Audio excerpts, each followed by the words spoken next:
Hey guys, welcome back to the podcast. I am Amanda, I'm Laura. And I'm Kendra. and we have taken you now, after this podcast, through the entire Blue Zones book.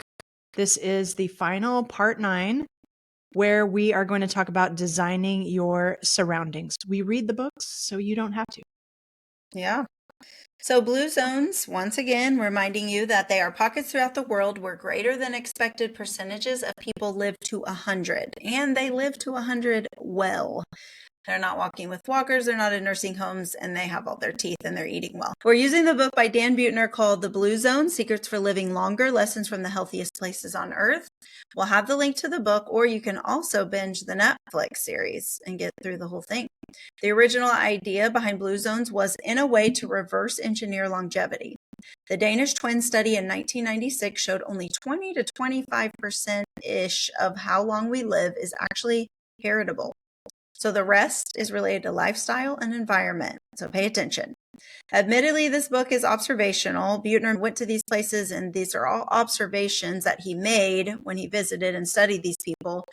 But even though we think maybe a lot of it's correlation rather than causation, there's still a trend of habits that these blue zone people did, and they lived well to 100. So it's worth mentioning and quite interesting. But one thing he mentions is that these centenarians aren't trying to live that long. It just happens. And maybe it's because their surroundings subtly and unconsciously help them make the right choices and avoid the wrong ones for decades. For example, in blue zones, their roads are set up for humans, not cars. They aren't lonely because it isn't an option. So what if we started to make our own lives set up to make healthier choices easier instead of harder? The Mayo Clinic suggests if we just stood and walked more, we'd burn an extra 350 calories per day. And optimizing our homes, we could burn an extra 150 calories per day. Over time, that would really add up. So here are some of the suggestions Dan Buettner recounts in his book. And they're, like I said, just suggestions. Don't come after us. We're just reporting what we read. Yeah, so I'm thinking this first one might be triggering. So if it's triggering, then it's not for you. Mhm. But this is one of the suggestions he offers is to place your scale in a visible place and use it daily. Now, I will say that does not work for everyone. He is reporting that people who weigh themselves daily for 2 years weighed as much as 17 pounds less than those who never weigh themselves. However, if it creates psychological turmoil that then you have to self-medicate with food, then don't use the scale. I know a woman who sees a weight loss practitioner and she doesn't weigh herself. She goes there, they weigh her, and they don't tell her a number. They just say whether she's up or down. But he says have a scale. Have only one TV in your home. And he says the goal is to get away from screen time, especially since we tend to munch on snacks and aren't moving much while watching. Allegedly, the happiest people only watch 30 to 60 minutes of TV per day. I can believe that. Replace power tools with hand tools. Yeah. Yeah, a lot of these are not. It's not I going don't to happen. know. But you could see how that would You could be. see, and I Yeah. also think he's extrapolating a little bit, but okay, yeah. So shoveling, raking, pushing a mower are a good workout. Definitely can see that. Mhm. It says to grow and maintain your own garden or plants. I will say plants are very healing. Like they have an energy about them. It does make you feel good. I don't know for sure. Doesn't seem like there's an actual longitudinal randomized controlled trial about whether having a garden helps you live longer, but does seem to be a pattern.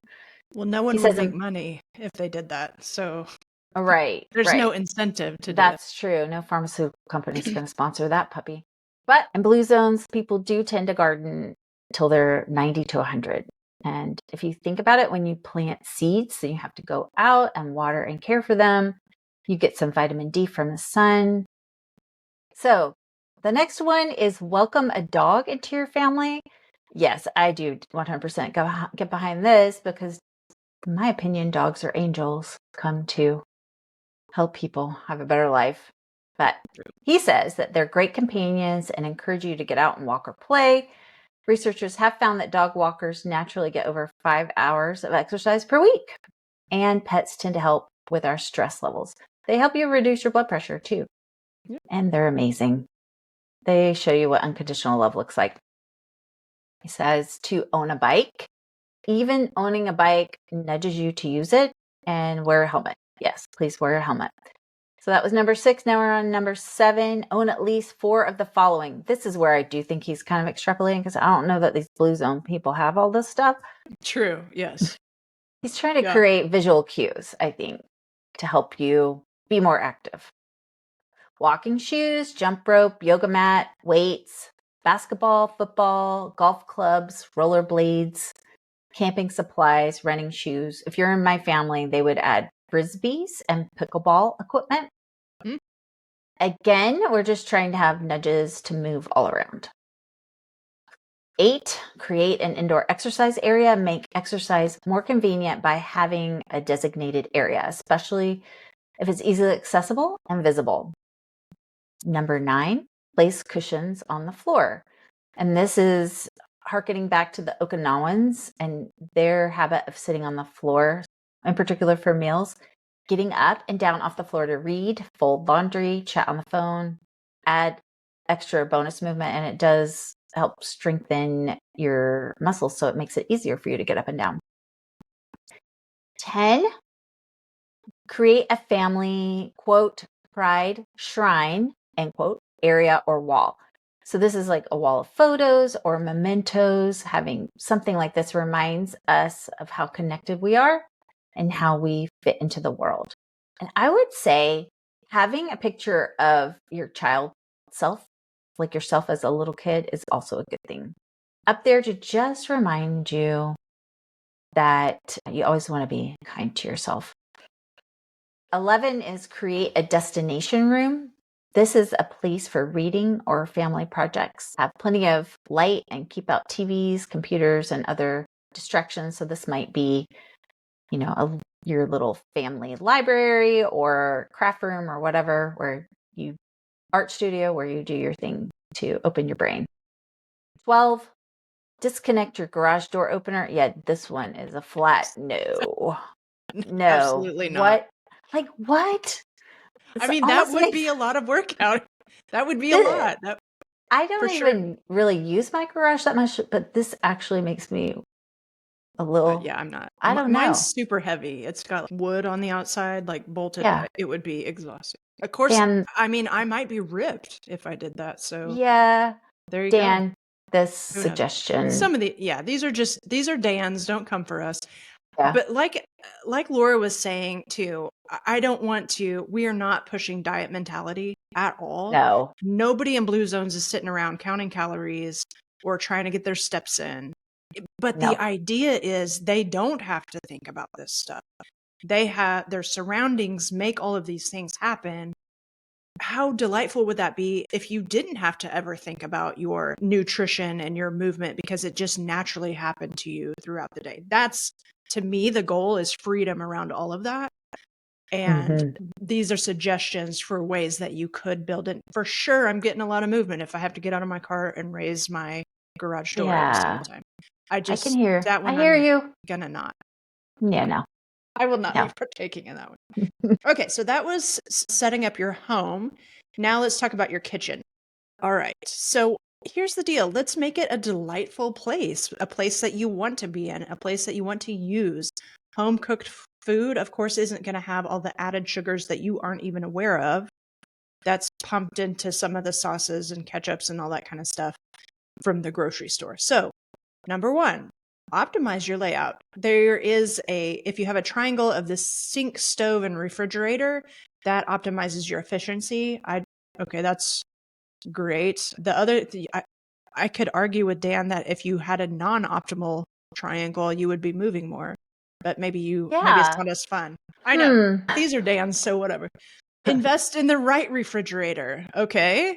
Let's see what he has to say. So he says a new, smaller refrigerator might be the best because newer models keep fruit, veggies, and other food fresher and longer. And then you might want a smaller one, actually, because that would force you to go out to shop for fresh food more often. I mean, truly, what I've learned from House Hunters International is that Yes. everywhere Europe. except the United States Yes. has tiny refrigerators. Yeah. So, I mean, They consider. do. So, number 3, clear plenty of counter space. Okay, Dan. But I guess the point is that you might as well enjoy your space and enjoy cooking by having a large, inviting space in which to prepare. And he suggests to keep your TV and mail elsewhere so you're not contaminating your Zen area. However, I mean, watching House Hunters while cooking is a favorite pastime Yeah. of mine. Could be. So Yeah. it keeps Take it up me in with the Dan. kitchen. I mean, it Hey, keeps Kay. me in the kitchen. Okay. Take it up with Dan. I know. Just saying. I need that TV, especially Saturday mornings. Now that college football's on, I have to have game day, and I prepare this enormous breakfast, and my family gives me 5 out of 5 stars. But I'm in there because Gotcha. now game day is an extra hour. So now I have to cook for 2 hours. All right. Well, he suggests good lighting. I think the goal here is to love going into your kitchen to cook with a bright, happy place. And if you have a dark kitchen, consider some under counter lighting. These are all kind of random how they're attached to Blue Zones. And then next, to set up your kitchen, keep a small pantry, which was a little like, what? But think about this. Our grandparents, they had to have pantries for their canned goods and all the stuff that they were making and storing throughout the winter. And now we stuff these giant room-filled pantries with things like Cheetos and chips. And so maybe us not having so much space would be an advantage. So one study found that people who cooked using ingredients from large containers, we're talking like the warehouse stores, where you get things in bulk. When using ingredients from large containers, you tend to prepare 23% more food. So maybe you don't want that giant vat of whatever rice or whatever it is that you have. Okay, so then kitchen checklist. Number 1. And again, the goal is to make it easier to make good decisions. So number 1, keep fruits and vegetables at eye level in your refrigerator. That is where your eye tends to go when you open it up. So being reminded to consume fruits and veggies is ideal. Number 2, keep unhealthy in the opposite way. Keep unhealthy snacks out of sight, either on the top shelf or bottom shelf, or in a drawer or a cabinet that you don't often open. There is no reason to just set yourself up to have triggers to grab junk food all the time. Number 3, put a fresh fruit bowl on the kitchen table or in another prominent spot. And this actually we learned from Atomic Habits, that what they did in one place of employment was all they did was put the less nutritious snacks in the back of the cafeteria, and they put the healthy stuff in bins easy to grab at the front. And with no other effort other than that, people ate much more nutritious food.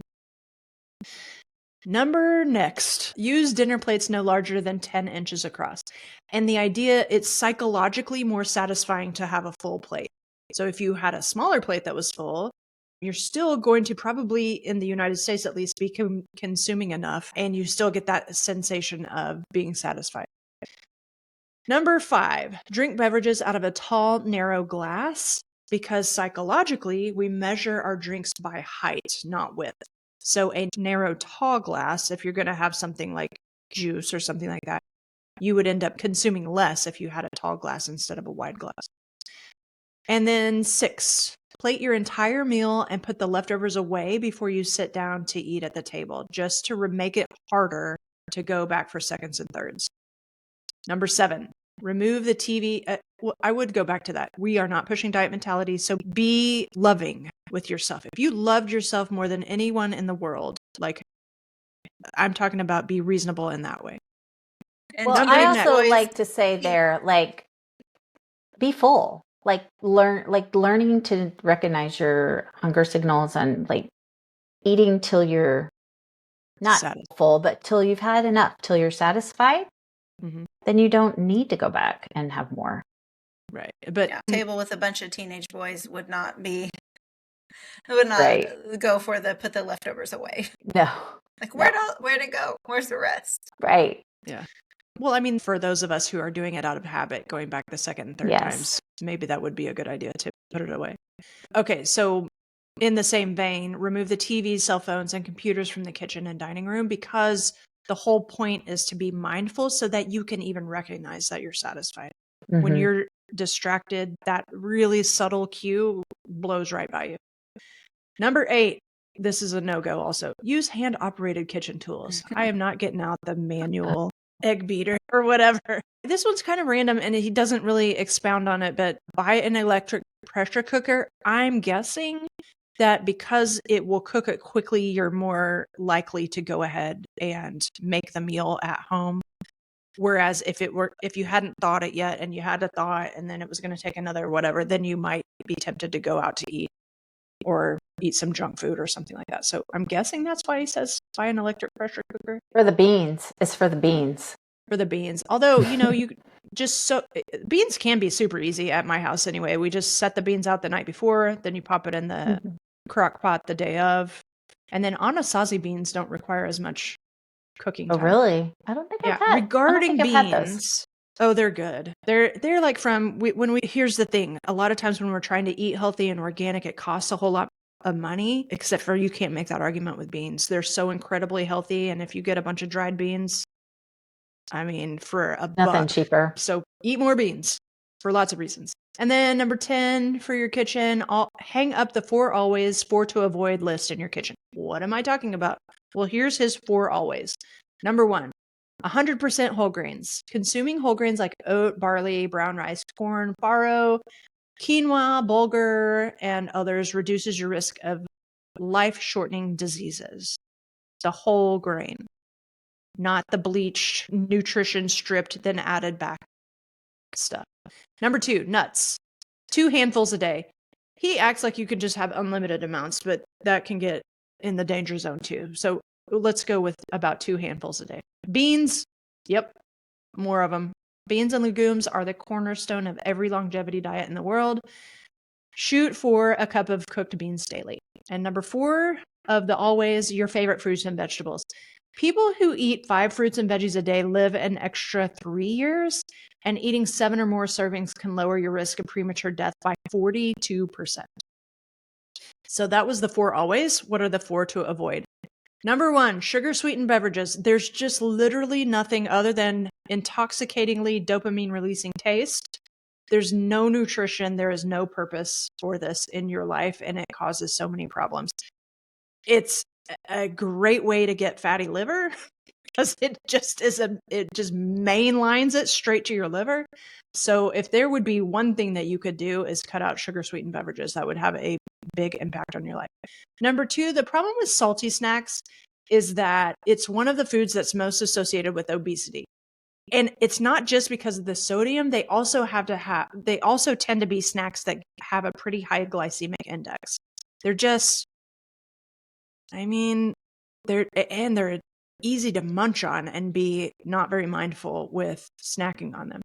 Number 3, packaged sweets. The added sugar in general is arguably the number 1 toxin in the American diet. Not natural sugar, added sugar is what we're talking about. And number 4, processed meats. The World Health Organization has come out. Processed meats, we're talking like the encased hot dogs and lunch meats and those sorts of things. They are in the same carcinogenic category as smoking, which is shocking. Yeah, bacon is not the fruit of life, huh? Dang it. Again, moderation, but that should not be your go-to for sure. So, in going from the kitchen to the bedroom, because we want to make sure we, set up the entire house as a blue zone, right? So, I love sleep. I love to read everything and anything I can about sleep. So, this is great. And take these with a grain of salt too. But I think I said this before on one of our posts on social media. The sleep industry and the market for all sleep products is like a multi-billion-dollar industry. Everybody wants to put something out there to help you sleep. But really, sleep's important. We spend, what is it, like a third of our life in the bed trying to sleep. And so it is worth, his first point here is to own a comfortable mattress and pillows. And that is worth it. And, they kind of harp on this back sleeper, side sleeper, all the thing. Really just find what works with you. If you sleep hot, get the cool mattress, whatever, and just figuring out what works for you. And then he says on average, replacing it every 8 to 10 years. This is actually a real thing that's been studied, is the temperature of the room. And so he says, make your bedroom cool at night. One of the things the body does in response to their circadian rhythm is to lower your body temperature 1 degree to prepare for sleep. Somewhere in that, like making the room temperature 67 to 68 degrees is kind of that target. Usually, if it's any warmer than like 74 to 75, that's going to wake you up. You're going to be sleeping pretty hot. So the target there is somewhere like 67, 68 degrees. Dim the lights an hour before bedtime. I've also read some stuff about this. Basically, it's preparing, your eye is sensing the cues from the environment. And so it's also giving your input to your brain that we're preparing for sleep. So if you're dimming the lights, you're not in bright lights in bright rooms, it's going to help kind of mimic the data that we had when we didn't have a bunch of like LED lights and everything, when we just lit stuff by candle and you looked outside and you watched the horizon get dim. And so we're trying to mimic that process. The next one is remove digital alarm clocks with the lit up screens. And we've talked about Dr. Peter Attia's book on longevity called Outlive. And this is one of the things he says, that even just that small little LED light with the numbers on it, it is so bright. He said, turn that around, unplug it, do something else for an alarm clock. Because that, even just that much in a purely dark room, is enough light to keep you up. And the next one is use shades, blinds, or drapery. So yeah, another word of advice is to get the blackout shades. And I know for physicians that work shifts, that we're trying to beat back the circadian rhythm by being up when we're supposed to be sleeping. This is the best thing that you can do to help with that shift work sleep disorder, is get the room darkening shades. So whatever you need to do to really cut out all light, even when you're sleeping, in the morning when you get home from a night shift, or whatever time you do have to go to sleep. I mean, you got to get to sleep when you can, people. So make that room dark and cold. And then the last one is remove the TV, computer, cell phones from the bedroom. Basically, the thought behind this is the bedroom is for sleep and sex. Some people say that are relationship experts, but really it's creating that environment. It's training your brain to say the bedroom is for sleep. It's not for work. So don't bring your laptop in there. It's not for scrolling, social media, numbing out, buffering, whatever you want to do. It's a subtle part of this is knowing that when you walk into the bedroom, your brain knows that environment and is for sleep, and it will prepare for sleep. It seems subtle, but actually makes a big difference. So just getting out all distractions, anything else that could like activate your brain, being on your phone or having even a conversation that's kind of emotionally charging, can be something that will prevent you from winding down to go to sleep. So just be mindful what you're doing right before sleep. Are you preparing to sleep, or are you preparing to keep yourself awake? And so these are just a few things to think about. Okay, so we're wrapping up our blue zones. So hopefully you took a nugget or two, take it for what it's worth. Obviously, this is not randomized controlled trials. This is just purely observations from pockets of the world that are growing old truly gracefully and require less healthcare even the longer they live. So if anything did help you, please leave us a review. Go down, scroll down, give us a rating, 5 out of 5 stars, would recommend, and give us a review, because it helps make our ripple just a little bit bigger in this world. And if you're going to be an ASAP, for all you EM physicians out there, if you're going to ASAP Scientific Assembly, it's coming up real soon in Las Vegas. We are hosting a networking event for everyone, anyone and everyone. So grab your EM colleagues, your residency buddies, and join us at the Libertine Social Lounge in the Mandalay Bay, which is where the conference is. We'll be there Monday, September 30th from 5 to 7 p.m. We'll have the link so you can click on your tickets, buy them now, because last year's event sold out. So go get them while you can. And until next time, you are whole, you are a gift to medicine, and the work you do matters.